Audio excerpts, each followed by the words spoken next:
right, folks, welcome to the Smack Drop Podcast.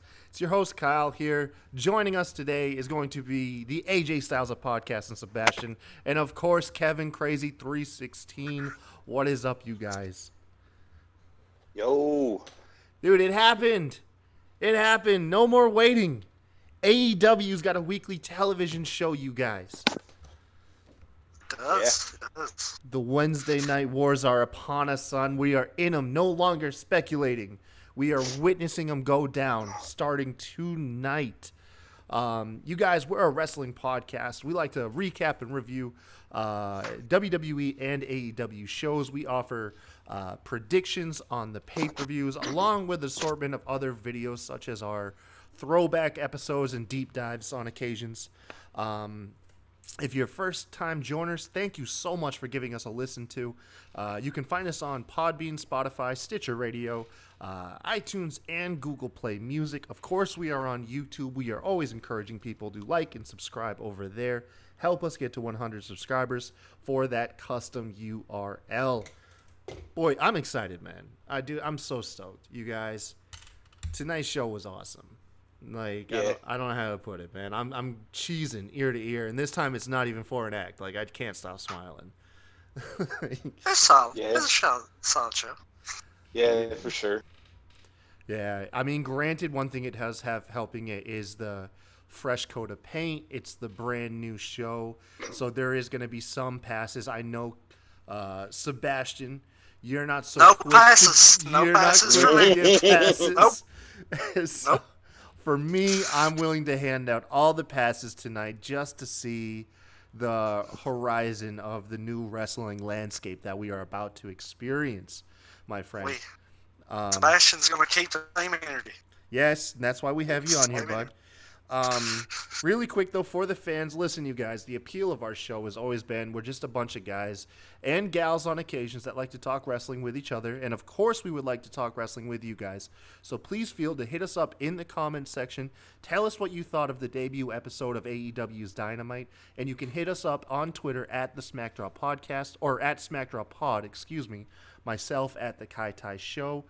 Sebastian, I believe you are WrestlingFan_32. And then, of course, Kevin is Kevin Crazy 316, and that is crazy with a K.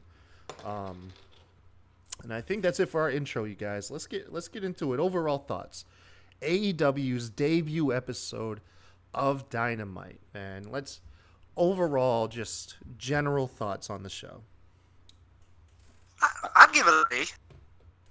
Okay, solid B. It was a solid show. I mean, it wasn't perfect, but like you said, it's their new show, and I'm still going to critique it the same way, but at the same time, it is new, and they got to work out some stuff. I'd give it a B. I mean, it was a good show. I'm not going to sit here and hate on it. It was entertaining. Just a few minor things here and there I would kind of change up, but, yeah, I enjoyed it. Hell yeah. What about you, Kevin? Yeah, I'd agree. Solid B for sure. I liked the fact that it did have like kind of more of that sportsy kind of a feel to it. Like they kept saying that before it was going to come out.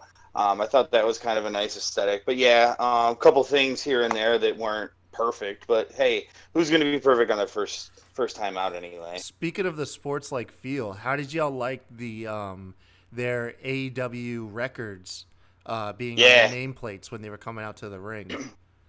I love that. I think that's cool as shit. I thought that was a really nice touch. Even their countdown show that aired last night and aired again today. It was really cool. How was the countdown? If you want to brief, did you watch it? I was able to watch wasn't able to watch last night, but I was scrolling through Twitter at like 7:25, and somebody's like, "Hey, this is on True TV." So I watched the last 30 minutes of it. Yeah, I mean, it was good. I liked it. What was your overall feel of it? Like, if you could paint a picture for someone who didn't watch it, what was it very like? Very sports-like. If you remember the sit-down thing they showed with Cody before his match, saying, if I lose, I won't even get a title shot.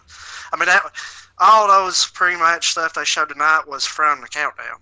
Nice. Oh, cool. Just in longer format. So it was good. Yeah. It was so like a sportscast field. Did they have like a round table, a table of? No. It was like Tony Tony was the only like announcer or whatever you want to call it. He'd just go over some highlights, then he'd have like sit down interviews with like the stars. Did you get promo packages like pre-tape stuff? Yeah, like when they announced that LAX was going to be Chris Jericho's partners. Former LAX. Actually, yeah, former LAX. Mm-hmm. But they went back and showed the footage of the ladder match and showed them attacking them.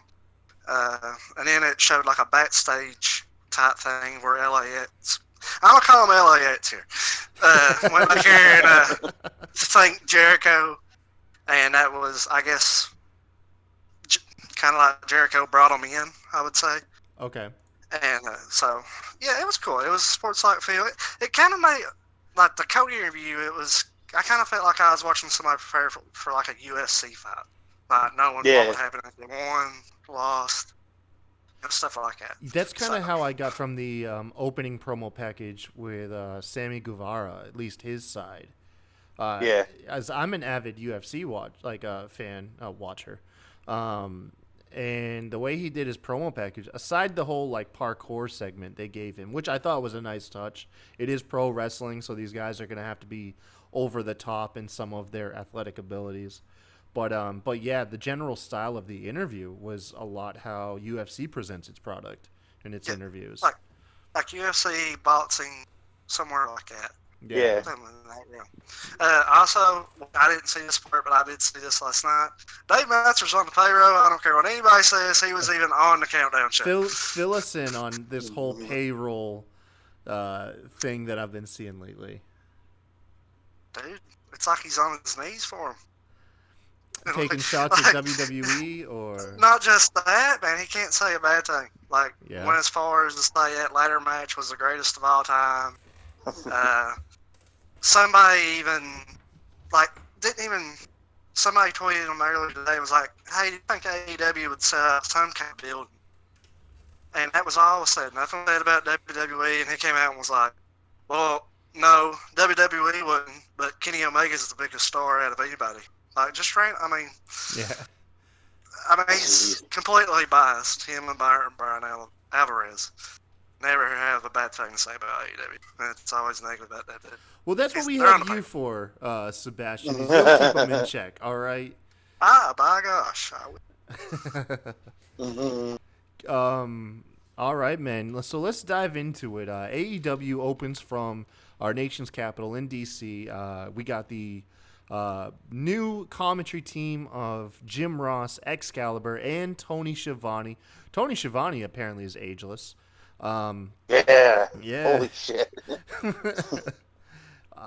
We kick off the show, with the number one contenders match for the AEW World Heavyweight Championship between Cody Rhodes and a very young-looking Sammy Guevara. Holy cow, this dude looks like a baby. We get the promo package that me and Sebastian glossed over previously. And then the main story of this match building up is Sammy Guevara is relying on the fact that Cody has his attention divided while through, setting up the show and being a producer, all of that stuff, I guess. And Guevara has his attention 100% on Cody Rhodes. That's what's kicking us off. Kevin, what did you think of Cody Rhodes' entrance? I thought it was great. I mean, just like any of his other ones. Nuts. Yeah. I mean, it was so cool. Like, I love that the pyro's back in wrestling. So awesome. I mean, like that they kept Pharaoh out of it this time. Yeah, that was a good decision. Jesus Christ. But yeah, I mean, PTSD. Oh, absolutely. But yeah, I mean, he's killing it. He's just so over right now with the AEW audience too. Like, I don't think he can do anything wrong. Like, I was cheering, like it was awesome. To paint the scene, there's the chandelier that's been in the stage ever since, what was it, All Out or Double or Nothing when they introduced it?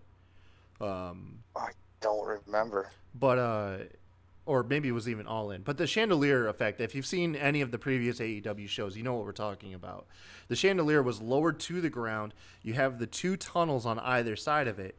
Instead, the chandelier raises. There's a third entrance, and Cody Rhodes and Brandy rise up through the floor to the music. Super dramatic. And what a way to make just like a really special entrance, WrestleMania-esque, I would say.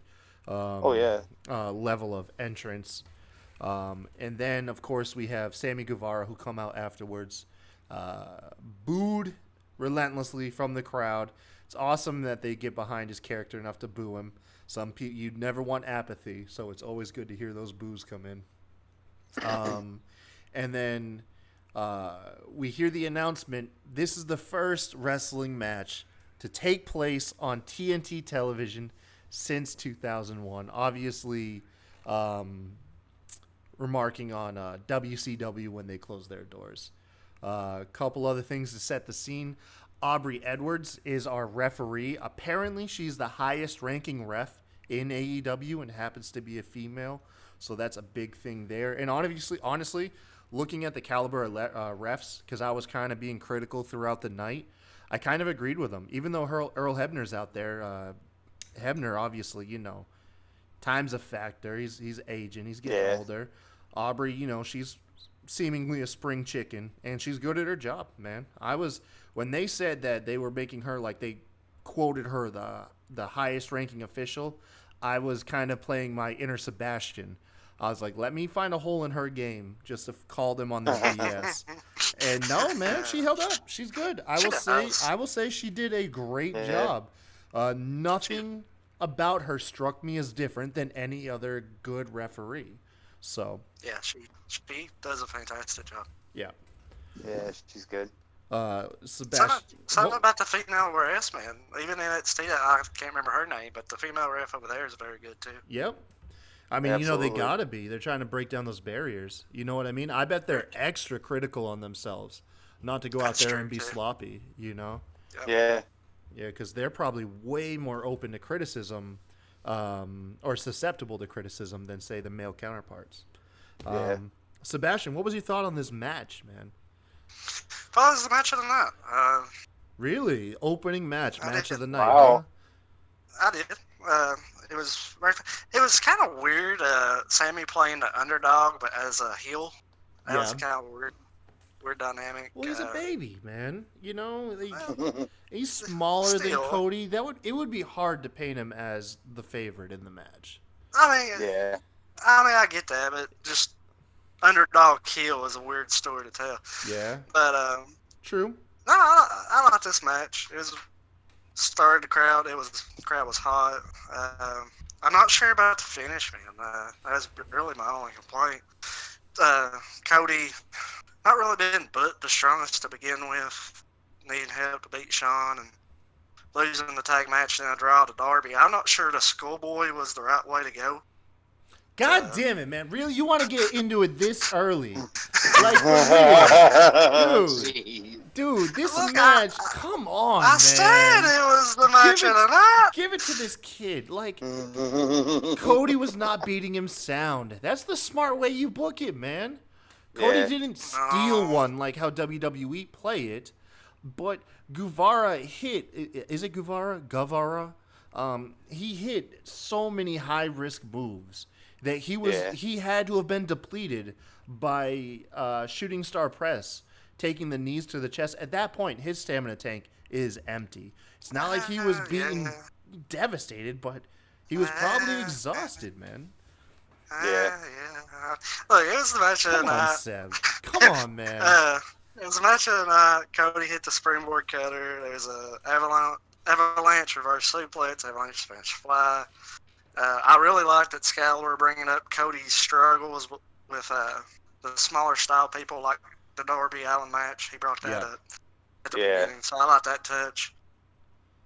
But yeah, like I said, for him to be the first to get Jericho, I would, like, if you were watching it and the record wasn't a thing, you'd think someone like Pac was getting a title shot. I mean, he beat Omega clean, he beat Hangman clean.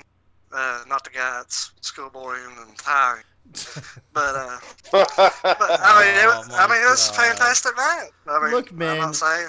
Cody was I'm not obviously saying. off his game. Guevara pulled Brandy Rhodes into the way of a suicide dive by Yeah. Cody. Come on, man. He's not going to be firing on all cylinders after laying out his own wife. All right? Well, I don't know. A few months ago, Becky had to end the days and Seth ate Baron Corbin's soul. Just saying. Yeah. Well, I mean, I don't know. it's a I'm good way just to put it. not a fan of the schoolboy finish here. I did like it. We saw everything. There was a commercial throughout this entire match. Yep. I know.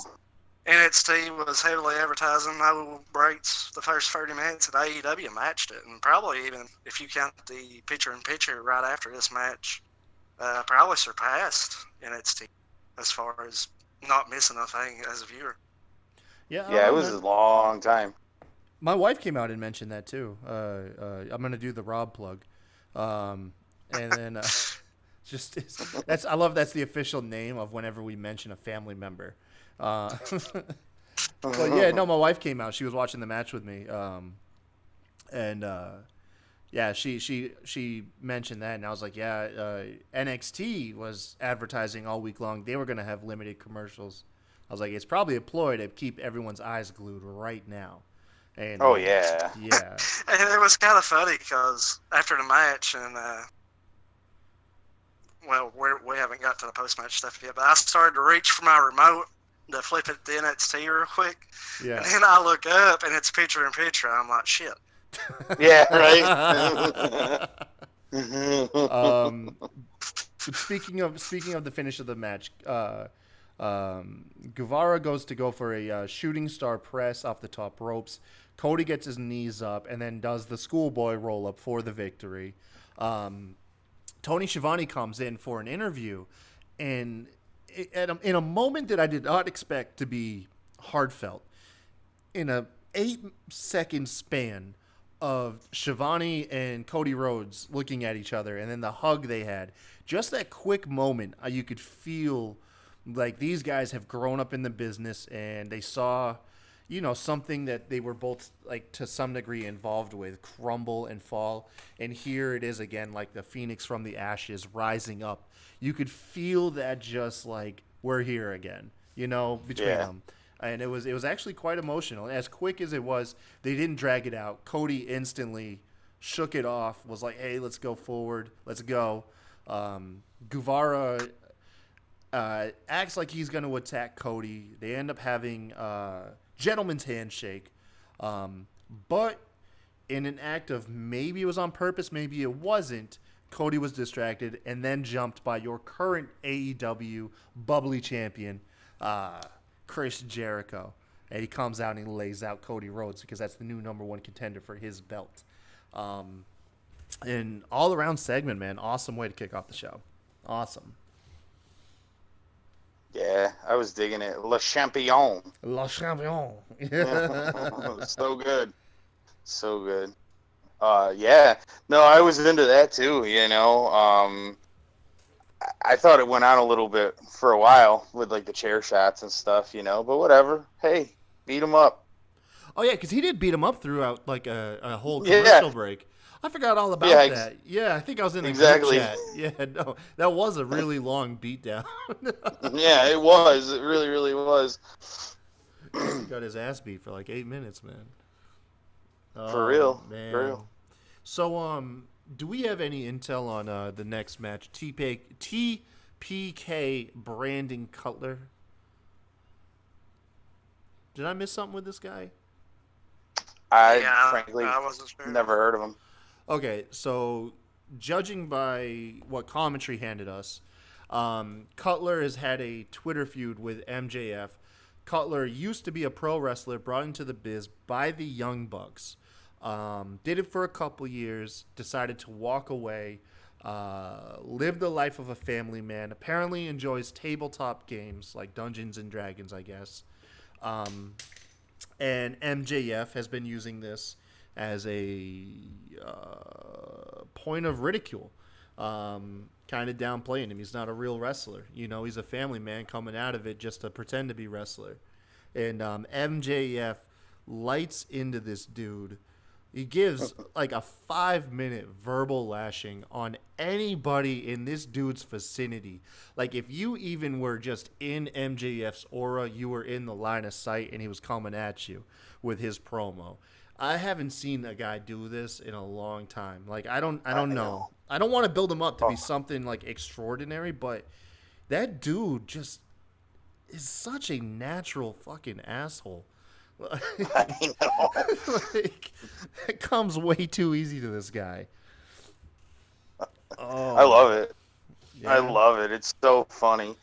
It's just like he cut a promo basically going down to the ring. You know, it was Yeah. awesome. And real good for him too. You don't see everybody wants to be the cool heel nowadays, but his music he heard some cheers and he's like, nope, fuck that. Yeah. Not doing that today. No. Like in like 20 seconds, people were calling him an asshole. I mean, Yeah. I know. like a light switch. Man. Yeah, that was one thing that I did like about tonight's show was people that are supposed to be getting booed got booed. Not saying that AEW is going to perfect that. You know what I mean? Chances are they're going to have really cool heels like Pac and other guys, MJF. They're going to get cheered. But at least tonight, man, they were booing the piss out of people that needed to get booed. And that really, I mean, the crowd were such a good component to tonight's event. But yeah, MJF, he came down, he cut a promo on the crowd, the people watching at home, Mr. Brandon Cutler. He called him a loser, and it sounded like a cuss word. Just the way he can roll it off his tongue, he can make the word loser sound scathing, man. But yeah, they proceeded to have a match. Cutler got a couple moments in here, but this really was the MJF show. He beat him down. Cutler got a couple moments where he'd get, a little bit of a comeback, a slap here, a counter there. But he didn't stand a chance in this match.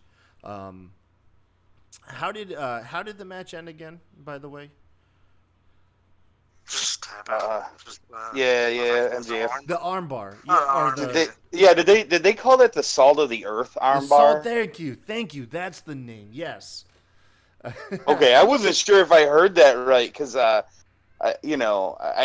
girlfriend was actually watching it with me, Rob Plug, and I asked her too, and she couldn't. She said she was like dozing off or something. So I wasn't sure. Yeah, no, salt of the earth. It's a modified armbar. Got Cutler to tap out. Straightforward win for MJF, who is currently now I think 2-0 in the promotion. Okay, so next up, apparently this guy is a big deal, and I have no idea who he is. And I'm kind of scared to ask, but I will since it's our debut episode. Who's Chris Van Vliet? Who's who? Chris Van Vliet. Apparently, he's like a really important interviewer. I've seen his Twitter before. He's huge. Like the guy is famous. I just have no idea who he is. I don't know. When you said Van Vliet, I was thinking an NBA player, but no, the I guy don't know. who he's the guy who interviewed Kevin Smith and Jason Mewes, Jay and Silent Bob. Yeah, I have no idea. Man. Okay, so from what I gather, he's a famous interviewer and he's really big on the wrestling scene. I have seen some clips of his. In the comment section, please don't lay into us. AEW is a new product, okay?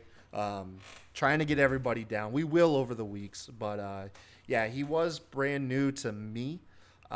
Interviewing our local celebrities in the crowd, Kevin Smith, Jason Mewes, Jay and Silent Bob promoting their flick that comes out later this month. Apparently Jericho plays a role. He's a bad guy in the movie. They were interrupted by, oh my God, this is the part that's killing me. Please tell me one of y'all got the tag team name of the guys that came out.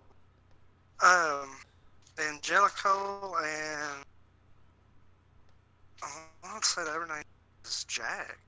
They had a match on one of the pay-per-views. Yeah, I remember. I couldn't get their names though. It was driving But me that crazy. even the pay-per-view was the first time I ever seen them. Right. Yeah. But it was a real awkward segment. Yeah, the mics didn't know who to pick up on, Yeah. and eventually kind of just muted everybody. And then out of nowhere came Private Party, and apparently that is the match that is set up, I assume, for next week. Yeah. Yeah, is the match that was set up. Probably the lowest segment of the evening, just because you're mixing in so many new faces. No one really here is seasoned with running this type of segment, so it did feel kind of sloppy. But it was short and sweet, though. You know what I mean? It didn't drag on too long. Just as it was like, what's going on? We cut away to a very familiar presence, SCU, who's cutting a promo somewhere in DC, doing a Barack Obama impersonation with Secret Service. Oh, So good. Yeah, dude. that's That pretty was funny. hilarious. Yeah. Oh my God.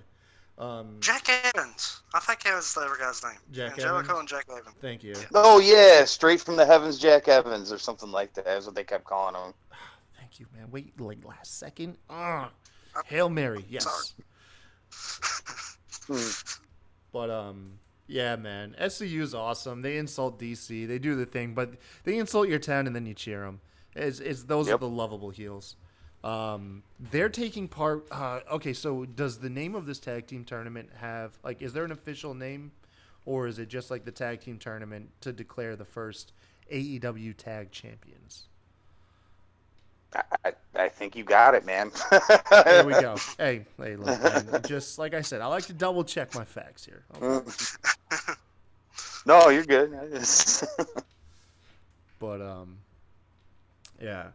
Shivani, we go from the SCU promo to the top of the ramp, and then there's SCU. So it was weird. You don't rarely see that, like a promo, like a pre-tape promo, and then a secondary promo. But Tony Schiavone interviews SCU on top of the ramp. Find out who the official two-man tag team out of the trio is going to be for the tournament. It turns out it's going to be Christopher Daniels with the experience, and then Frankie Kazarian are the two participants. Lucha Bros come out, say they are the best tag team in the universe, and while looking straight down the camera, then a brawl ensues. Sebastian, what's your thought of them taking the not so subtle jab at WWE? I didn't pick that one up. I did pick You up didn't. that. You didn't pick it up. I did pick up it. Tony almost said WWE when he was talking about the tournament. Yeah, Yeah. But No, I missed that. no, yeah, he did. I heard You know that what's too. weird though? Sitting here thinking about it, I had to go look after you said that. This set up none of the matches. Private Party actually faces Young Bucks Yep. in the tournament, and SCU they face best friends. So none of these teams interacted actually face each other. But no, it was good. Only real complaint I had is it seemed so choreographed. It seemed like when the first punch was thrown on that bra, like we had 5 security guards running, like they beat the fist getting out there to break him up. But no, other it was segments we didn't have security, which definitely called for security. But Right. yeah. Yeah, like I literally think there was 2 punches thrown, and then there was like 4 security guards, and then the girl ref was out there too. And I was like, Yeah. boys, it's like you knew they was gonna fight. I don't know. Maybe after that But, they were all just too exhausted. You know, they only really have enough energy to break up one brawl. You know. That's true. Yeah. That's true. Yeah. But yeah, they did take.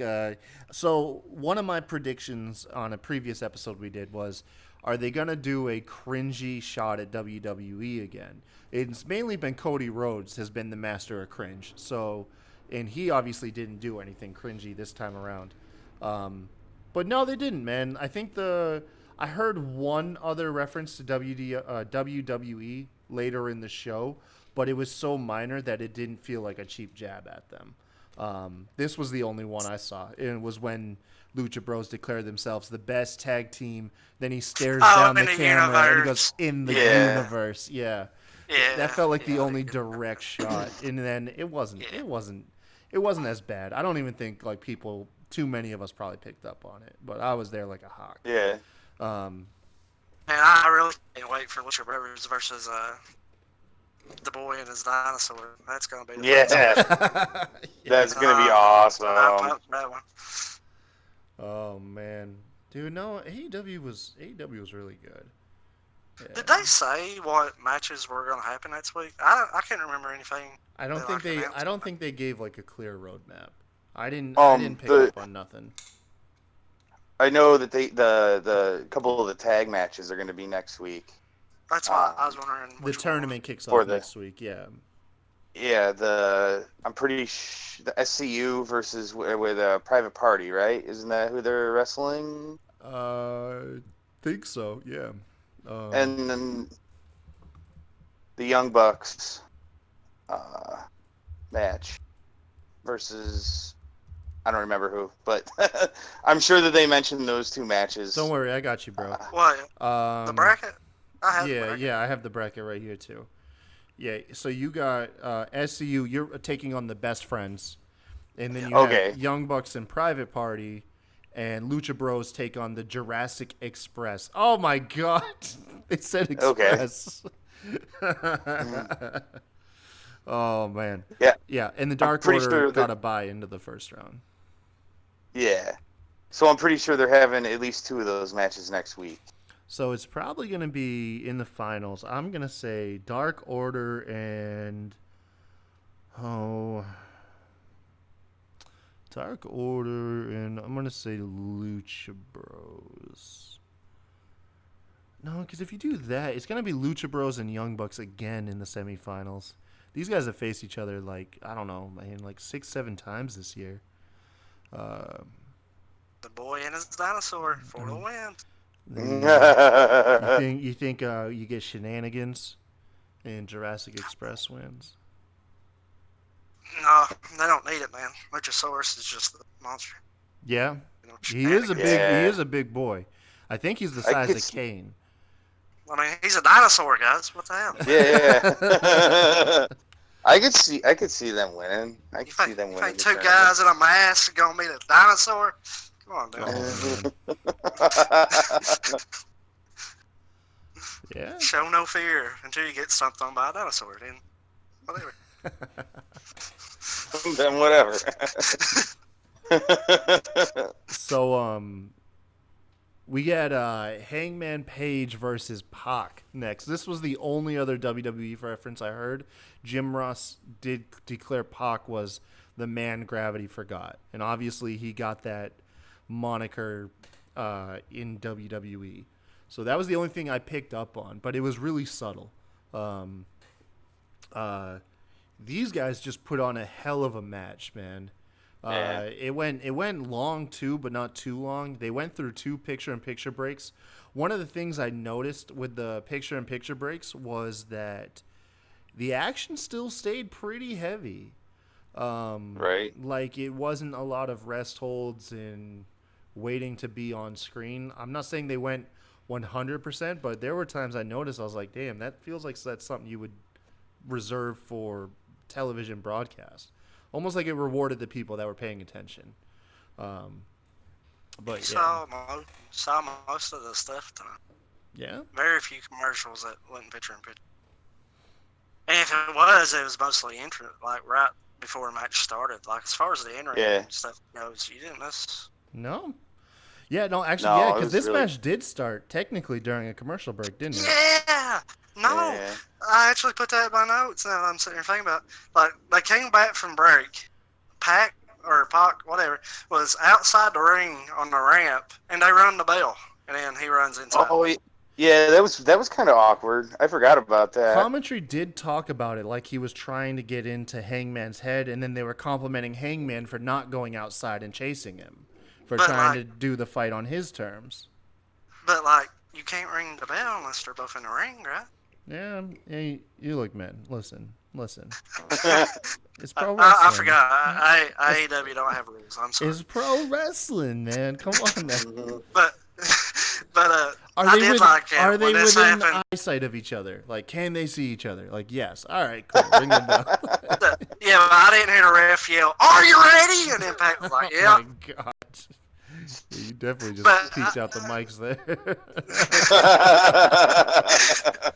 but Oh man. when they got back in and everything, JR went ahead and get the heads up. He was like, "Just so you guys know, during this match, if we go to break, it's gonna be picture in picture. Don't go anywhere." I did like that. Yeah. Yeah.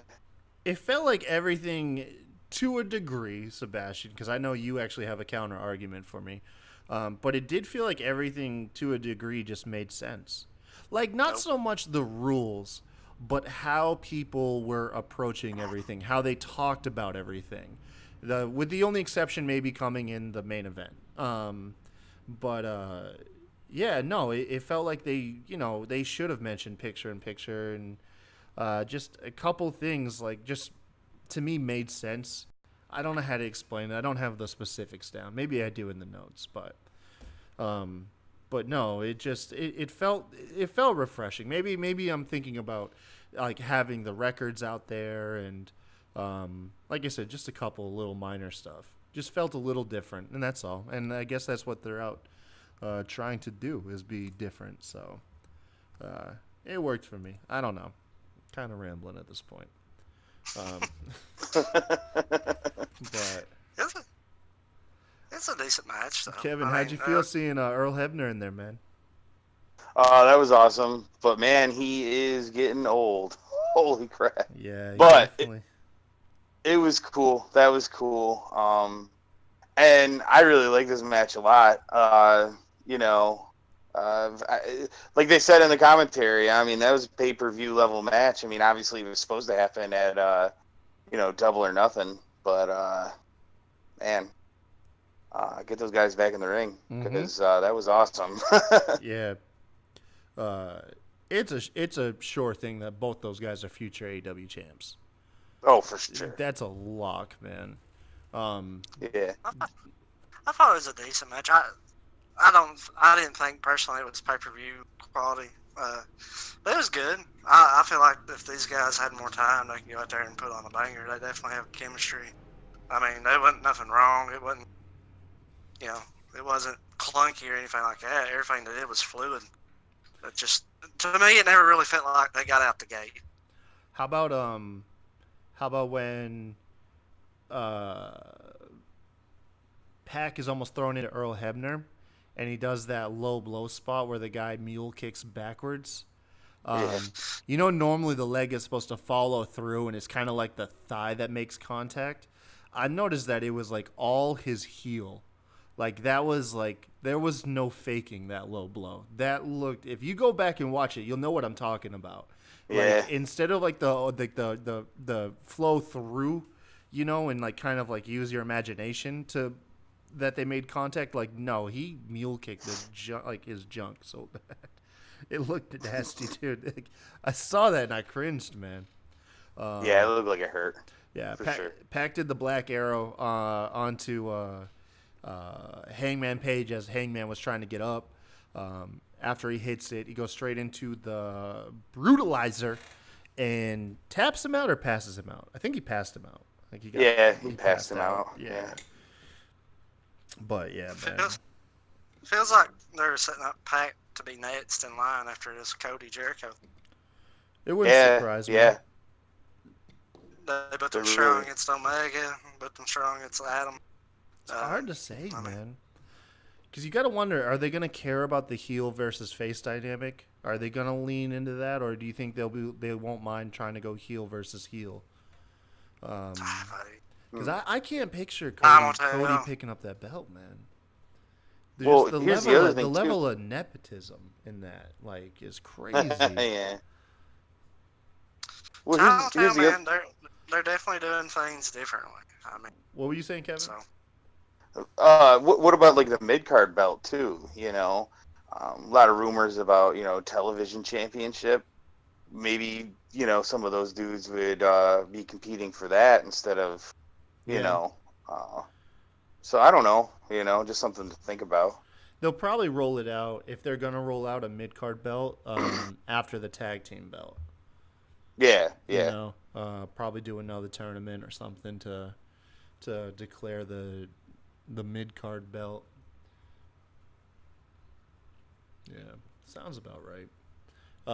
One belt that made its debut tonight though was Nyla Rose versus Riho. This Sebastian, this was match of the night, man. this was match of the night. Talking No, about it was a really good match. Don't get me wrong. man, The only reason people I got had so invested in this though. Towards Yeah. the end of the match, I mean, you got a title belt for the first time ever on the line too, so there's a bigger reason for investment. But as far as match quality, I just thought it was still a good match, but it just felt clunky for me. There's a lot of just wasn't very crisp in a lot of sequences. dude, when you have a a chick who's like 85 pounds laying drop kicks onto someone who is like almost 200 pounds, they're not gonna look crisp. They're gonna look clunky. They look I like don't know, man. they got a sting, man. You know? Yeah. You get, I mean, yeah, but at the same time, you had Monday where Brock was throwing like when Brock does it to Ray or Dominic. You saw Monday, he was completely in control. Yeah, he threw him hard, but he was in control of their bodies. Nyla wasn't. There's a Nyla just difference didn't there. know what to do, man. Nyla just made a lot of bad decisions in that match, you know, which helped Rio overcome the odds, became the first inaugural AEW Women's Champion. But damn, man, if it wasn't a good match. You had Britt Baker Yeah. on commentary. Now, granted, she got all the 2 words in. Yeah, I don't know what the point of that was. Yeah, I feel the same way. Yeah. But Rio was super undersized. Like not even like Rey Mysterio undersized, like looked like a child compared Yeah. to Nyla Rose. But she was like a torpedo. Like she kept running forward. But the problem is it was like she was running into a building that could throw punches and kicks back at you. Like it was just nuts, man. I still want to know why that ref took the chair. Oh, no. Because you got to think of the humanity, man. The humanity in this. It might be your job to officiate a match, but when you look like you're about to see attempted murder, your job goes out the window, and you save a human being. Okay, you save a human life. So we don't stop it when people go through glass tables. Listen now, listen. I'm just saying. Oh, Look, I love it. I really like what they're trying to do. They're trying to be different, but when you're selling your company on being a sports-like company where wins and losses matter, you gotta be consistent. Hold with on, this let stuff. me mute this guy, folks. Give me just 1 second. Just gotta do it. So, like, for example, say you could at least throw. Well, I'll get to that in a minute. But there's ways to clean this up. If you're gonna have wins and losses matter, best records against championship matches, you got to clean up the rules because that's not sports like. In sports, It's pro you can go to wrestling. instant rate. It's pro wrestling. No, God damn. but exactly, they're selling their product as a sports-like product when wins and losses matter. They're not. They're trying to do pro wrestling in a sports-like way. That's my point. You got to be consistent. If that's your selling point, you got to be consistent. Man, you know what's consistent? When like a 200-pound human being does a senton bomb onto a stack of chairs, they don't get up from that. And that's exactly what happened in this match. Yeah. Oh my god, dude! At one point, Nyla Rose starts to set up like just a pile of chairs on the outside, and lays Rio onto it, and she goes for a senton bomb. Rio gets out of the way. This sparks this girl's comeback of a century. She hits coup de grace on the outside, gets Rose inside. Coup de grace there. Ain't working, man. She's running Nyla Rose is laying her out, but she won't stop, man. She's going out hitting V triggers. She dumps her whole gas tank, man. Hits a fisherman suplex from the top ropes. Hits a ton of V triggers, Kinshasas. I don't even know what they're calling them. That's just what they were. And eventually got the win, man. Oh my God, dude. By this dude, I was cheering. I was cheering loud, man, when I was watching this. Yeah. That's how I know it's a good match. Is if you can get me audible. Like I can see some really like high intense matches, but they won't get me because I feel like it's like two athletes. But then if you can mix in a story, like an underdog story that we got here, fighting the odds, something that there was no way she could have won, and then you see her possibly do it and then pull it off, oh, man, sweet. Suspension of disbelief is a wonderful thing, folks, and that's what you had here. Sorry, Sebastian, you fucking stick in the mud. But this match was great, man.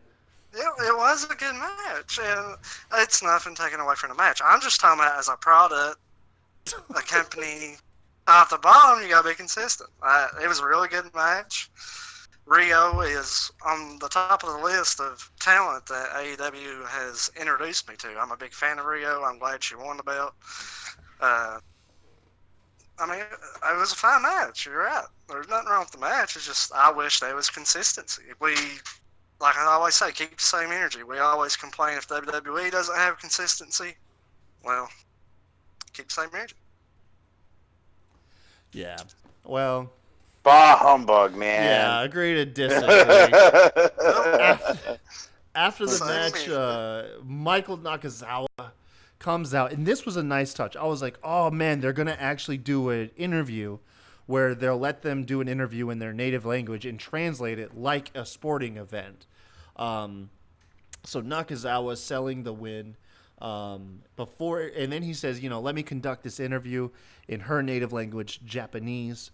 But before he can conduct the interview, a very, very salty Nyla Rose comes out, jumps Nakazawa, goes to powerbomb him, but I guess, I don't know, just doesn't quite get the grip, but pulls off a hell of a second effort, powers through it, power bombs Nakazawa, about to deliver the Death Valley driver to Rio on the apron, and then Kenny Omega comes out for the rescue, and it doesn't set up like a feud or a brawl, but like I stated earlier, just made sense. Throughout the match, they were saying that Kenny Omega personally trained Rio for the match. It would make sense then if he's on hand to at least stick up for her in a disadvantage, state, man. And like I said, it was good. It didn't have to do something crazy. Just came out there to protect somebody he was helping. And I thought it made perfect sense, and it wasn't like you said. It was really simple, and it kind of furthered that story a little bit without having to do anything really over the top or convoluted or anything, Yeah. So. No, absolutely. But speaking of convoluted, let's have Sebastian talk us through this main event. Oh, no. I know he's excited. Well, let's see. They all come out. We have Jericho acts like he wants Omega.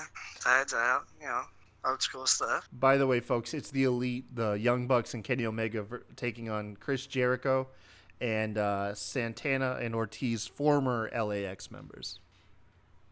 Yeah, that is the match. But it kind of breaks down. There's some high flying, classic Young Bucks crossbody. When one of them goes for each other's legs for the senton or corkscrew. There you go.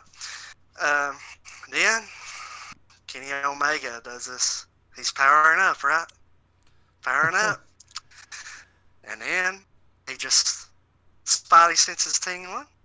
Turns around. There's Moxley. Yes! They get into it. Oh, John no Moxley's DQ! back, yes! It was awesome. I marked out. I did.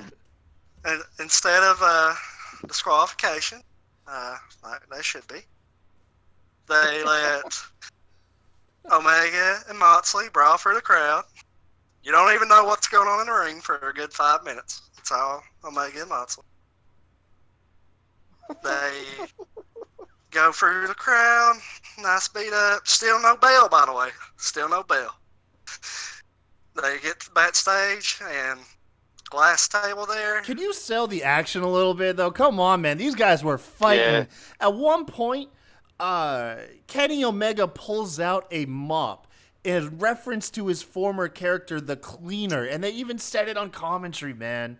Is the Cleaner, Kenny Omega. Oh, it was a nice touch. It was mwah. It was really good, okay? And they brawled into a VIP area, thank you. Not some backstage set, all right? It was good, man. The mop was another instance that he should have been disqualified, but anyway, there's a glass table, and Moxley doing Moxley feints, does the Ghost Rider into glass table, shatters it. Ghost And Rider after all or this- Death Rider? Death Rider, you're right. Death Rider. Oh, thank you. I wasn't sure. Then after all that, we finally get back to what apparently is a handicap match. Yes. And, I will say this. I'm really glad that after this point, when it got to be 3-on-2, it wasn't competitive, and it shouldn't have been. Yeah. They never really gave the Young Bucks much offense, and They did get just the way it get should. a nice hot tag segment where Nick Jackson, what's both their names? It's Nick and Matt. Yeah, and Matt's the one with the dark hair, right? Yeah, the older brother. I think so. Yeah, Matt was able to hit his trio of Northern Light suplexes, the third one actually being a double Northern Light. And then Nick did hit his high-flying offense. But all in all, it really was for only like half a minute. It gave him a little bit of a shine. Enough to get the crowd popped and not just like a depressing beatdown, because the crowd ain't going to be hot behind that. You got to see the faces come back a little bit.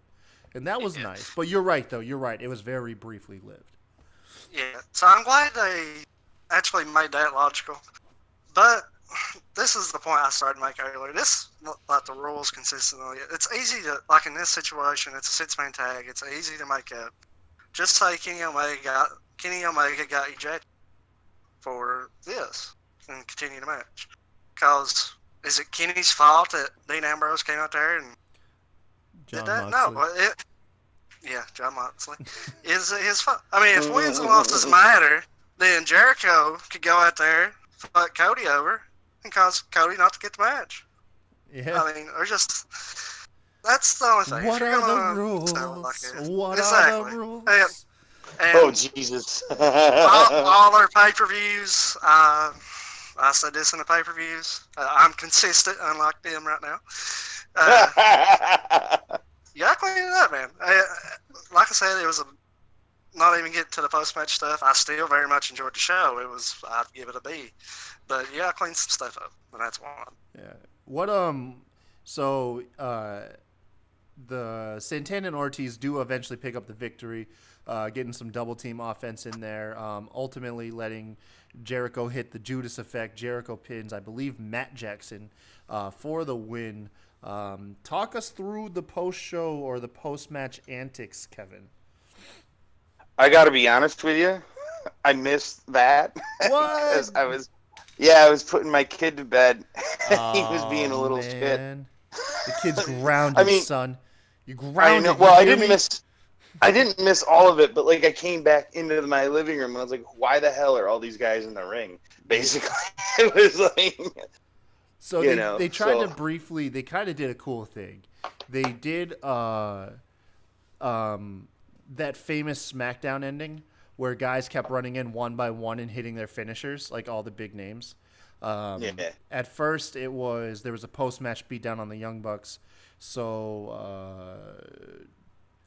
oh God, Cody Rhodes does a run-in, tries to start helping them out. Shortly behind him, though, comes Sammy Guevara. Sammy hits Cody with a low blow. But following him is Dusty Rhodes, former Gold Dust.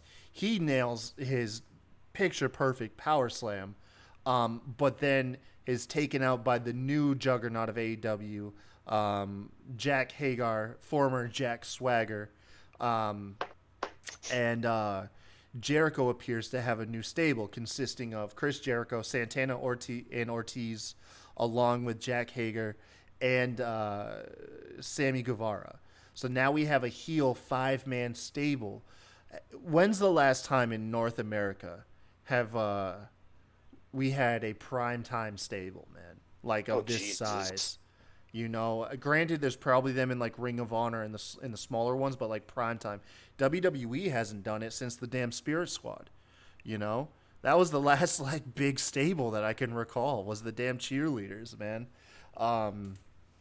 So this was a nice touch, and in my opinion, the perfect way you introduced Jack Hagar to your product, because that had he come in like as an individual, it would have gone over like a wet fart. No offense to former Swagger over here,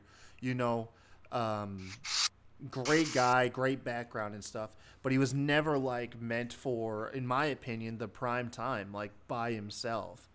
But you throw him in as the big man in this stable, he feels big, he feels impactful, but he doesn't feel like he's hogging the spotlight from anybody else.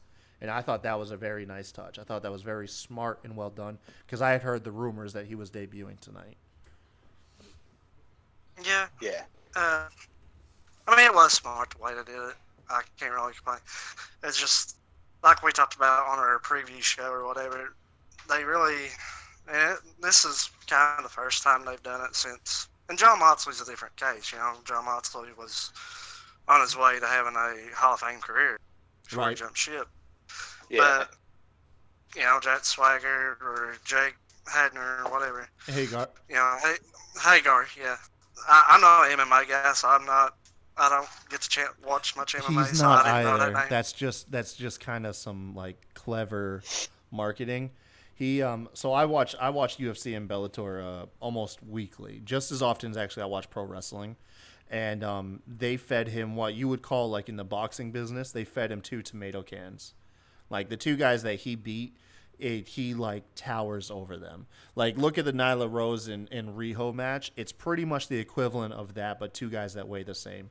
Because Hagar is like a jacked specimen and like well accomplished amateur wrestler, and he's taken on 2 MMA guys that look like they're fresh off the couch, beer belly, haven't fought in years, got like piss poor records. Like they fed him 2 guaranteed wins. Bellator did, which is something that they do.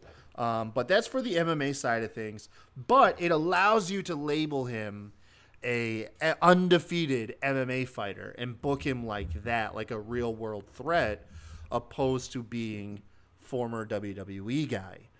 So that in itself is smart too. It was. Don't get me wrong. They really did this the best they could have. Yeah. But they really need to be careful. Just who they decide to bring. It had what you maybe call a bust WWE career. And, we said that from the start. But this is the first time, really. And, as long as they don't make it a habit of anybody that gets released or anything like that, they should be fine. They did the best they could.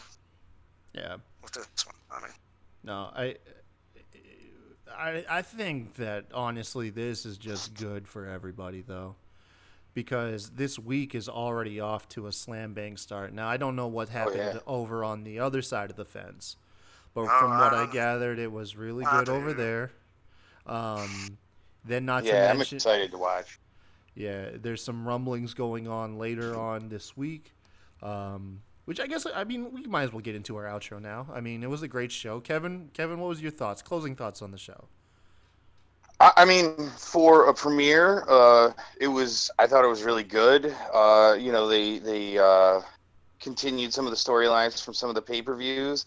There were some wonky parts. I do have to kind of agree with Sebastian on the wonkiness in the main event. I remember. No, I'm just playing with you. I'm playing. I remember feeling that kind of a way. Not, it was just I don't know, it was a little wonky. It just felt a little janky. But other than that, like, it was a really solid show. I look, you You can know, have it how you want, but that first NXT show on USA, I was on here, and I was the same energy about them having a no contest in a street fight. I mean, same energy. I like consistency. That's it. yeah. I don't think AEW overstayed their welcome either. They didn't No. build crazy to reach height, like crazy out of reach expectations. You know what I Yep. mean? They just said, "Come out to our." I mean, I'm paraphrasing, but they just come out to our show. You're going to see a quality product. You watch the show, they Yeah. delivered a quality product. You can't ask too much more than that. You know what I mean? It's not like you ask them to put on a WrestleMania caliber event for their premiere episode. You know, Exactly. Exactly. so if you were walking into it expecting that, you're probably going to be slightly disappointed. That's not what you got. But what you got is something to set up for, I mean, to steal a word from Sebastian here, is consistency. You know, maybe not in their rule set and how stuff is booked, but I imagine overall quality, we can expect, hopefully, a good show, man. I mean, that's what I'm expecting. That's what I hope for, Good, And it good was, foundation. like I said, it was a very well B show. Not a B minus, not a B plus, but a B. It was a solid B. Yeah. That's what I'd give it. Sebastian, go ahead and tell our fans, man, what other shows of the Smack Drop podcast they can look forward to later this week. Well, we also have Team NXT. They're actually recording at the moment their NXT post show. So give that a listen once you get to watch it, wherever you watch both shows at the same time, like apparently some people did, or watch it tomorrow, whatever. Check them all out. Great guys over there as well. We got Thursday, correct me if I'm wrong, top 10 Hell in a Cell matches, right, Kyle? Thursday will be these two shows, AEW Okay. and NXT. Friday, top 10. Okay. Yeah. Okay, Friday is our top 10. My top 10, which is a Yeah, great list. Sebastian's it's top 10. phenomenal. It's a phenomenal list. Everybody will enjoy it. Give it a listen. There's nothing wrong with it, absolutely at all. Nothing. Friday night, SmackDown's debut on Fox. We got our post show there. Which will probably go up Expecting- Saturday morning, Saturday Yeah. afternoon. Yeah. Huge card. Really strong card for the first show Rumor on has it, Fox. man, CM Punk, The Rock. That's what I heard too. I don't know, but hey, man, a guy can dream, right? I'm giving up on the CM Punk returning train. But we got Hell in a Cell Sunday. Well, Sunday And we as have well as the predictions. Our throwback. Yeah. Predictions and throwback, and then Monday is the Hell in the Cell recap. Hell in a Cell. Yeah. And our throwback is No Way Out 2000. Which is an awesome show, by the way. Me and Seb, we knocked it out the park like we always do. But yeah, It's a pretty fun show to record, man. yeah, it's Have a fun lot of show fun to with it. record. Busy week of wrestling and busy week of wrestling recording on our end here at the Smack Draw Totally. podcast. This is going to be our first week, you guys, where we had content 7 days back to back. Whoop whoop. I'm telling you, man, since the inception of our show back in April, our show is now 6 months old. I think we have over 60 episodes. Before we know it, we're going to hit episode 100 here in like just a month or so. Month or two. Yeah, Right. Yeah, man. Not long ago we hit 50. Yeah, because we are putting out about, I would say, 3 to 4 episodes every week, you guys. So make sure to tune in. Our guaranteed schedule is, of course, Tuesdays are Raw recaps. Thursday is our AEW and NXT recaps. And Saturday, of course, for our SmackDown recaps. And then, of course, every now and then we like to pepper in special content for you guys as well, such as what we just mentioned. But once again, this is Kyle. I was joined once more by the loved Sebastian and Kevin Crazy, and I hope you guys have a great night. AEW fans, no, I didn't mean that, okay? Bye, you guys.